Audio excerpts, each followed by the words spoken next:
अभिनव ने फोन रखा और पलटा तो पाया कि चाहत उसके पीछे खड़ी थी। चले? हाँ, नहीं, तुम एक मिनट यही रुको, मुझे थोड़ा काम है, मैं वो निपटा कर आता हूं, अभिनव ने कहा। और इससे पहले कि चाहत कुछ कहती, अभिनव वहां से निकल गया। चाहत उसे जाते हुए देख रही थी। वो अच्छी तरह से जानती थी कि ये अकरम का ऑफिस है, लेकिन अभिनव वहां क्या करने जा रहा था और उसे किसने फोन कर ऊपर बुलाया था। चाहत को अभिनव पर शक हो रहा था। अब आगे क्या होने वाला था? उधर जब चाहत को अभिनव के ऊपर शक हो रहा था, तब इधर अभिनव भी अकरम के कैबिन में पहुंच चुका था। जैसे ही अभिनव अंदर आया तो अकरम ने उसकी तरफ अपना कार्ड बढ़ाया और बोला, ये लो, मजे से लंच करना। थैंक यू, अभिनव ने मुस्कुराते हुए कहा और अकरम के कैबिन से बाहर निकल गया। वो नीचे आया और उसकी आंखें चाहत को ढूंढने लगी। उसने देखा कि चाहत होटल के बाहर शेड में खड़ी थी। अभिनव उसके पास पहुंचा तो चाहत उसे ऊपर से नीचे तक देखने लगी। अभिनव ने उससे कहा, चले? दोनों होटल के अंदर दाखिल हो गए और एक टेबल पर जाकर बैठ गए। अभिनव जानबूझकर चाहत से नजर नहीं मिला रहा था, वहीं चाहत उसे लगातार देखती जा रही थी। क्या हुआ, सब ठीक है? हाँ। अच्छा, वैसे तुम इस ऑफिस में काम करते हो क्या? मुझे लगता है कि हमें कुछ ऑर्डर कर देना चाहिए, मुझे तो बहुत भूख लग रही है, अभिनव ने चाहत के सवाल को टालते हुए कहा। चाहत ने उसे देखा और एक पल के बाद बोली, तुम मुझसे कुछ छुपाने की कोशिश कर रहे हो क्या? क्या? मैं तुमसे क्यों कुछ छुपाने लगा? चाहत इस बात का जवाब देने वाली थी। बात उसकी जुबान पर आ ही गई थी कि इतने में वेटर उन दोनों की बातों के बीच खलल डालने के लिए आ गया। अभिनव और चाहत ने वेटर को ऑर्डर दिया और वेटर वहां से निकल गया, लेकिन चाहत अपना सवाल भूली नहीं थी। उसने बात को घुमाते हुए पूछा, तो तुम क्या करते हो? मैं AK प्राइवेट लिमिटेड में एक छोटी सी नौकरी करता हूं। अच्छा, ये तो अकरम जी की कंपनी है ना? अभिनव ने जवाब में हाँ में सिर हिला दिया। इससे पहले कि चाहत आगे कोई सवाल करती, इतने में एक लड़का चाहत के बगल में आकर खड़ा हुआ और बोला, हेलो गॉर्जियस। चाहत ने पलटकर देखा तो पाया कि एक सुंदर सा लड़का फॉर्मल्स पहनकर उसके पास खड़ा था। जैसे उसकी नजर चाहत से मिली तो उसने कहा, यू आर सो ब्यूटीफुल। मैं आना तो नहीं चाहता था, लेकिन मेरा मन नहीं माना। क्या मैं तुम्हें एक बढ़िया सी ट्रीट ऑफर कर सकता हूं? उस लड़के ने कहा। उसकी आंखों में एक शरारत भरी मुस्कान नजर आ रही थी। चाहत उसकी नीयत समझ चुकी थी और अभिनव को भी यह समझ आ गया था कि वो किस नीयत के साथ यहां खड़ा था। ऐसे में उसने भी लड़के को टालने के लिए गंभीरता से कहा, तुम्हें नजर नहीं आ रहा? वो पहले ही मेरे साथ डेट पर है। उस आदमी ने अभिनव की तरफ देखा और बोला, ओह अच्छा, मुझे तो लगा कि तुम इसके छोटे भाई हो, पर चलो, अब जब तुमने बता ही दिया है कि तुम इसके साथ डेट पर आए हो, तो मैं तुम्हें बहुत प्यार से कह रहा हूं, निकल लो। यह सुनकर अभिनव को बुरा लगा, लेकिन उसने कुछ नहीं कहा। तुम इतनी सुंदर हो, तुम्हें देखकर लगता है कि तुम किसी वेल टू डू फैमिली से आती हो। डोंट माइंड, लेकिन तुम्हें इस तरह के लड़कों के साथ डेट पर नहीं आना चाहिए। Standard is important, right? तुझसे किसी ने कहा ज्ञान देने को? अभिनव ने बीच में आते हुए कहा। उस लड़के ने अभिनव को घूरते हुए देखा और फिर से चाहत की तरफ देखकर बोला, तुम प्लीज मेरे साथ आओ, ट्रस्ट मी, मैं तुम्हें कोई प्रॉब्लम नहीं होने दूंगा। तो इतने में अभिनव अपनी जगह पर खड़ा हुआ और उसने उस लड़के का कॉलर पकड़ लिया। अरे अरे, ये क्या हो रहा है? अरे ये क्या कर रहे हो? छोड़ो उसे। हर कोई अभिनव की इस हरकत को देखकर हैरान हो गया। अभिनव को भी एहसास हुआ कि उसने लड़के को कुछ ज्यादा ही पीट दिया था। ऐसे में उसने हाफते हुए उसे छोड़ दिया। वो लड़का खड़े रहने लायक भी नहीं बचा था।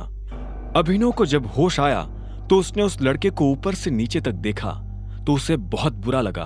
वो ऐसा कुछ करना नहीं चाहता था, लेकिन अगर वो ये नहीं करता तो वो लड़का चाहत को परेशान करता रहता। अभिनव पलटा और चाहत को देखने लगा। चाहत दूर खड़ी होकर मुस्कुरा रही थी। उसकी मुस्कान में अभिनव को एक तरह की शांति नजर आ रही थी। अब उसे डर नहीं लग रहा था। तभी अभिनव के कंधे पर पीछे से एक हाथ आया और उसने अभिनव के कंधे को कसकर पकड़ लिया। अभिनव ने पलटकर देखा तो पाया कि वही लड़का उसे मारने के लिए खड़ा था, पर इससे पहले कि वो अभिनव पर हाथ उठाता, अभिनव ने उसे कोहनी से झटका दिया और वो नीचे गिर गया। हर कोई अभिनव के फोटो खींच रहे थे, उसकी वीडियो बना रहे थे। अभिनव को ये देख अच्छा नहीं लग रहा था, उसे ये सब अजीब लग रहा था। वो यहाँ से निकल जाना चाहता था, पर इससे पहले कि वो निकल पाता, इतने में पीछे से आवाज आई। क्या हो रहा है यहाँ? ये कोई मछली बाजार नहीं है, एक रेप्यूटेड होटल है। ये आवाज और किसी की नहीं बल्कि होटल के मैनेजर की थी। तुम्हारी हिम्मत कैसे हुई हमारे वीआईपी कस्टमर के ऊपर हाथ उठाने की? क्योंकि इस आदमी ने हम लोगों को परेशान किया। मैं इसे मुंह नहीं लगाना चाहता था, फिर भी ये मेरे बारे में भला बुरा कह रहा था और इसने मेरे पिता के बारे में भी उल्टा सीधा कहा था। बस इतनी सी बात पे तुमने इनके साथ इतना कुछ कर दिया। अभी के अभी माफी मांगो इनसे। मैं इससे माफी मांगू? इससे कहो कि ये मुझसे माफी मांगे।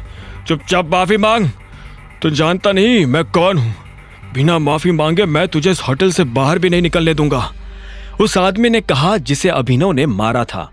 मामला बिगड़ता जा रहा था। अब इससे पहले की बात आगे बढ़ती, चाहत बीच में आई और बोली, एक्चुअली गलती अभिनव की नहीं है, इस आदमी की है।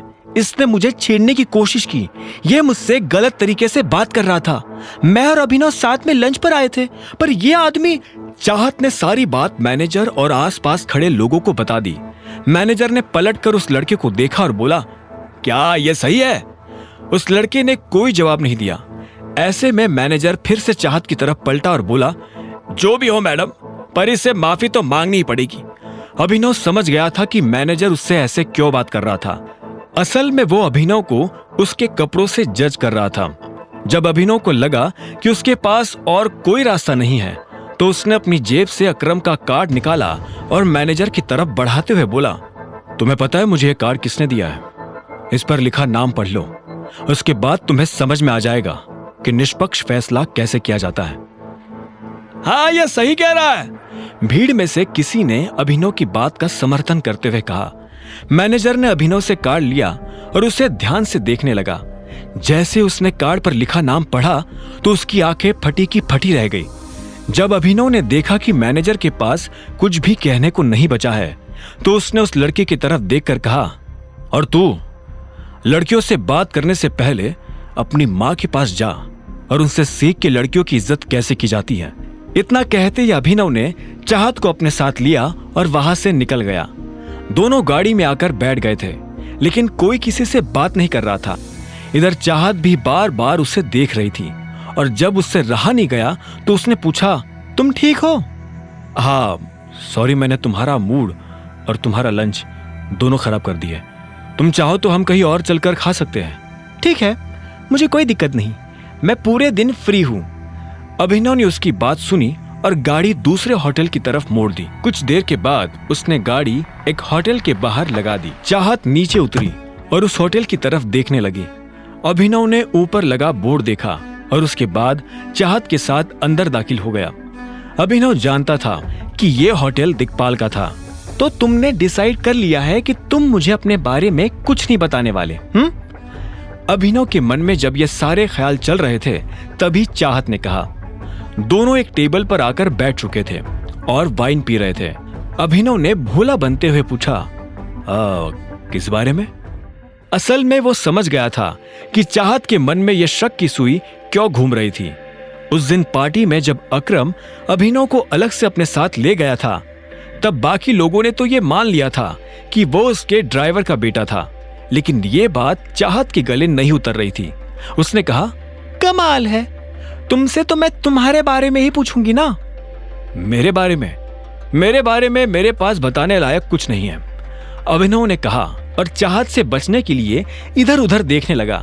तभी उसकी नजर कुछ लोगों पर पड़ी जो आपस में काफी गंभीर बातें कर रहे थे। उनमें से एक आदमी ने कहा, इस टाइम दिक्पाल बॉस का डंका सिर्फ गुड़गांव में ही नहीं, पूरे इंडिया में बज रहा है। हाँ, मार्केट से जैसे ही टाइगर गायब हुआ, वैसे ही टाइगर का नाम भी गायब हो गया। यह सुनते ही अभिनव पलटकर उस आदमी को देखने लगा जो ये बात कर रहा था। उसे समझ नहीं आ रहा था कि आखिर वो टाइगर के बारे में इस तरह की बातें क्यों कर रहे थे। बताओ ना अभिनव, तुम मुझसे क्या छुपा रहे हो? चाहत ने पूछा। तभी उन लोगों में से एक ने कहा, नहीं, टाइगर अभी गया नहीं, टाइगर जिंदा है और वो जल्द ही लौट कर आएगा। मैंने तुमसे कहा था ना जॉनी, इतनी मत पिया करो कि संभली ना जाए। कुछ भी बकवास कर रहे हो।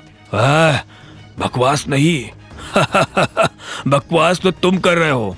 टाइगर का कंपैरिजन दिक्पाल से, विस्की और देसी शराब का क्या मैच।